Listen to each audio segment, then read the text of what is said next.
우리는 어제 이 왕정 정치를 요구하는 이스라엘 사람들의 모습을 보았습니다. 주변의 나라들과 같이 왕이 다스리는 이 왕정 정치를 요구할 때에 사무엘은 더 이상 하나님의 통치를 직접적으로 받지 않겠다라고 하는 이 마음의 중심을 보고 기뻐하지 아니하였습니다. 그러나 오히려 하나님께서는 이것을 허락해 주셨지요. 이제 이스라엘은 새로운 왕을 기다리면서 기대에 부풀어 있었을 것입니다. 오늘은 이 9장 말씀을 통하여서 하나님께서 사울을 이스라엘의 왕으로 세워가시는 그 모습을 우리가 보게 됩니다. 1절에서는 이 사울을 소개해 주고 있습니다. 1절과 2절에 사울에 대해서 말씀해 주고 있는데 1절에는 이 사울의 족보에 대해서 우리에게 말씀해 주고 있지요. 이 사울의 아버지 기스가 이 베냐민 지파의 사람이었고 또 유력한 사람이라는 것을 우리에게 말씀해 줍니다. 유력하다라는 것은 이 물질적으로도 굉장히 풍부한 사람이라는 것을 우리에게 의미하지만 또 하나는 이 잘 알려진 가문, 흔히 명문 가문이라고 이야기하는 것처럼 이 잘 알려진 가문이라는 것을 우리에게 말씀해 주고 있는 것입니다. 또 2절에서는 사울이 준수한 소년이라고 말씀해 주고 있지요. 이 소년은 청년으로도 우리가 바꿔서 번역을 할 수 있습니다. 이 청년이었던 사울은 아마도 35이 넘지 않는 그런 나이에 아주 소년이었을 것입니다. 또 키도 커서 다른 사람들보다 어깨 위에 있었다라고 우리에게 말씀해 주고 있지요. 이렇게 사울은 이 외모적으로도 사람들에게 아주 강한 인상을 남길 수 있는 또 호감을 줄 수 있는 그런 사람이었음을 우리가 본문을 통해서 확인할 수 있습니다. 정리하면 사울은 이 집안의 배경으로나 또 외모적으로나 아주 훌륭한 사람이었기 때문에 이 이스라엘 백성들에게 어떤 왕으로서 기대할 수 있는 아주 적합한 사람이었다라는 것을 우리 1절과 2절에서 말씀해 주고 있는 것입니다.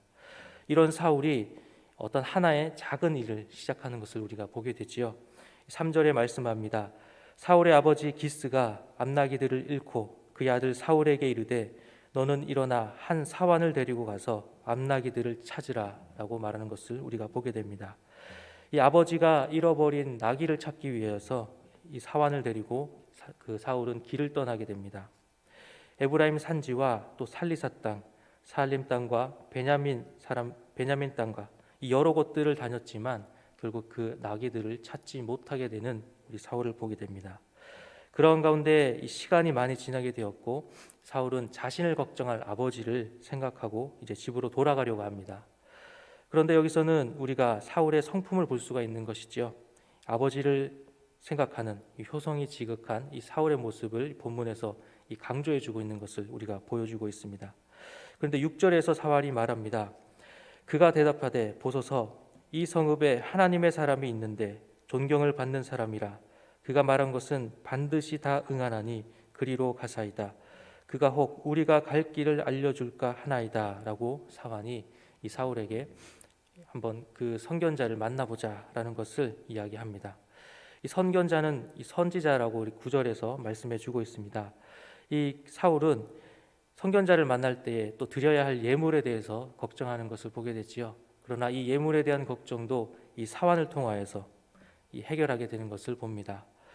여기서도 우리가 이 사울의 성품을 확인할 수가 있는데 이 사환의 말, 사환이 이 예물을 이렇게 하는 것이 좋겠습니다라고 말하는 것을 사울이 듣는 것을 우리가 보게 되지요. 자신의 사환이지만 아랫사람이지만 그의 말을 경청하는 그 이 모습을 기록해 줌으로 인하여서 사울이 겸손한 사람이다라는 것을 또한 우리에게 보여주는 것입니다. 이러한 것을 굳이 기록하지 않아도 될 것 같지만 이러한 기록된 말씀을 통하여서 사울이 어떠한 사람인지를 우리에게 계속해서 말씀해 주고 있는 것이죠.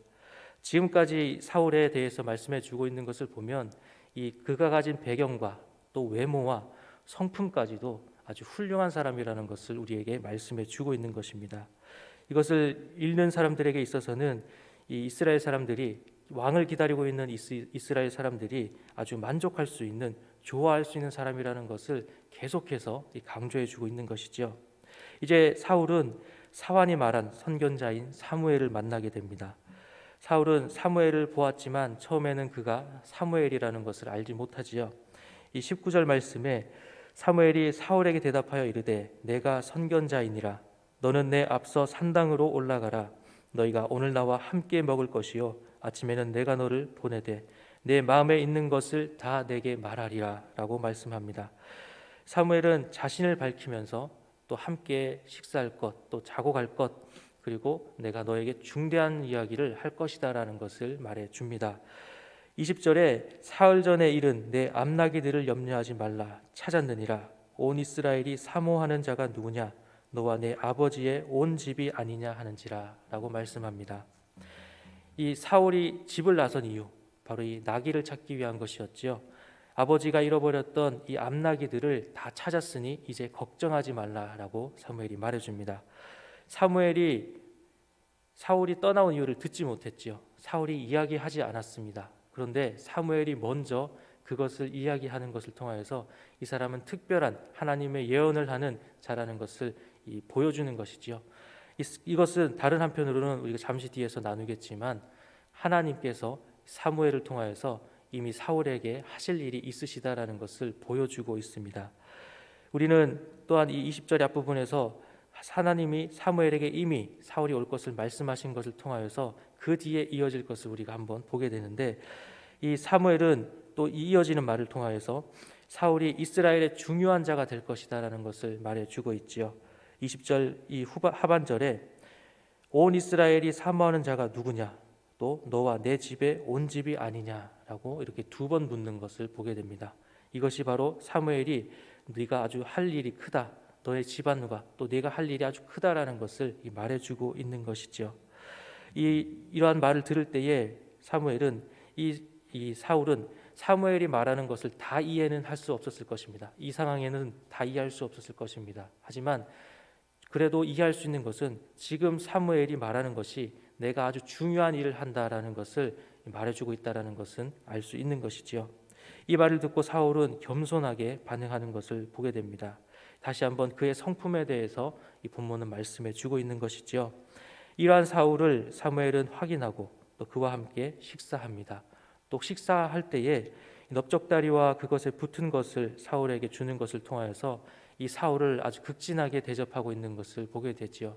우리가 잘 알고 있는 것, 우리는 이미 그 결과를 알고 있지만 이 사울이 바로 하나님께서 세우신 왕이라는 것을 이 사무엘이 인정해 주고 있는 것을 우리가 보여주고 있는 것입니다. 그리고 그 다음 날 사무엘은 사울을 불러서 이제 다시 집으로 돌아가게 할 때에 마지막으로 다시 사울을 만나게 됩니다. 이것이 오늘 읽은 우리 말씀의 내용이지요. 그리고 이제 10장에서는 사울에게 머리에 기름을 붓는 것을 우리가 또 내일 나누게 될 것입니다. 오늘 9장의 말씀이 우리에게 말씀하고자 하는 것은 바로 사울이 하나님이 세우신 자임을 보여주고 있는 것입니다. 사울이 사무엘을 만나게 된 것은 어쩌면 아주 작은 일부터 시작되는 것을 보게 되지요. 아버지가 잃어버린 이 암나귀를 찾기 위해서 집을 나서게 된 것으로부터 우리가 보게 됩니다.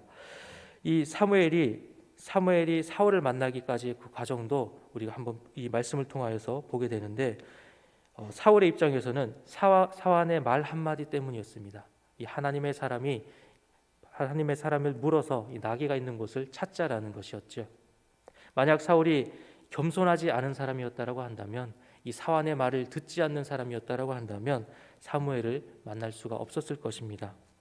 또한 우리는 사무엘을 만나기 전에 그 사울이 소녀를 만난 것을 우리가 보게 됐지요. 12절에 이 사무엘이 그가 오늘 성읍에 오셨다라고 말씀하고 있는 것을 봅니다.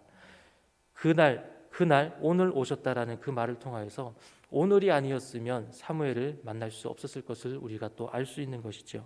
또 결정적으로는 사무엘은 이미 사울이 오기 전날 하나님을 만남으로써 하나님이 사울이 올 것을 말씀하신 것을 우리가 또 말씀을 통해서 보게 됩니다. 이 모든 것이 하나님이 사울을 왕으로 세우시기 위하여서 그 모든 상황들을 사용하시고 또 인도하신 것을 우리에게 보여주고 있는 것입니다. 우리는 우리의 삶을 주관하시는 하나님에 대해서 말할 때가 있지요. 삶의 주관자이신 하나님을 우리가 또 찬양하고 또 그분께 우리가 기도합니다. 이 주관하신다라는 것은 기계적으로 어떤 잘 짜여진 계획대로 그것을 이루어 가시기 위해서 하나님이 일하신 것, 그것만을 말씀하고 있는 것이 아닙니다. 우리가 작은 것 하나, 우리가 생각할 수 없는 그 작은 일마저도, 또 우리가 우연하다라고 생각하는 그 일마저도 하나님께서는 자신의 계획을 이루시는데 사용하신다라는 것을 우리가 본문의 말씀을 통해서 생각할 수 있는 것이지요. 우리는 우리의 삶의 주관자이신 하나님을 생각할 때에 그 작은 환경들, 또 하나님이 계획하신 그 일들 가운데서 내가 선택하는 그 길들을 통하여서도 하나님의 일에 사용되어진다라는 사실을 꼭 기억하기를 원합니다.